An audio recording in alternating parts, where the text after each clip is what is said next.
scientific death. On September 28, 1987, a desperate woman arrived at a tropical disease clinic in Brazil. She placed a plastic bag on a doctor's desk. Inside was a glowing blue powder. She told the staff it was killing her family. 2 weeks earlier, scavengers had entered an abandoned cancer hospital looking for scrap metal.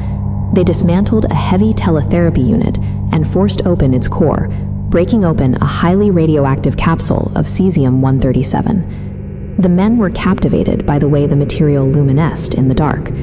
Over the next few days, they shared the glowing salt with family, friends, and neighbors. Because it looked like harmless, glowing dust, people rubbed it on their skin and shared it with children. A highly soluble, lethal radioactive isotope was quietly dispersing through a major metropolitan area, completely unchecked. Back at the clinic, doctors dismissed the symptoms as a tropical disease, leaving the radioactive bag sitting exposed in the clinic for an entire day. This official record captures the timeline, marking the day the source remnants were placed on Dr. PM's desk. The next day, a visiting physicist borrowed a radiation monitor to test the package. The log notes the monitor instantly deflected full scale, regardless of direction. The physicist assumed his equipment was broken, but a second monitor gave the same off-the-charts readings. Local authorities suddenly realized they were dealing with a massive, uncontained nuclear breach. City officials now faced an overwhelming logistical crisis. They had to find, test, and treat an unknown number of contaminated citizens scattered across a major city. Word of the radiation leak sparked a citywide panic. Over 112,000 people, 10% of the population, flocked to Goiânia's Olympic Stadium to be screened.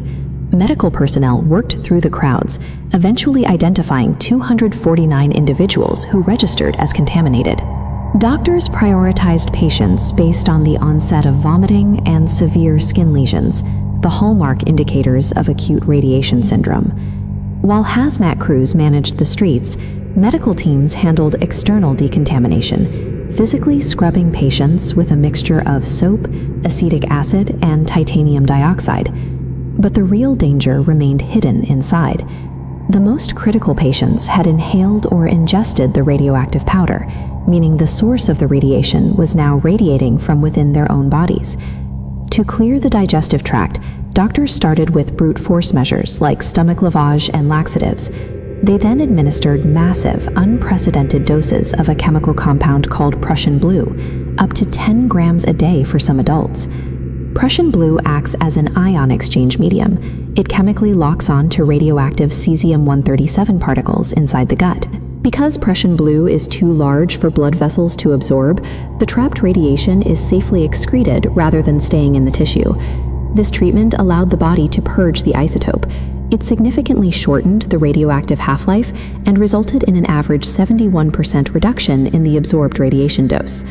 The process was grueling for the staff, who meticulously collected and monitored every drop of highly radioactive waste in restricted hospital zones.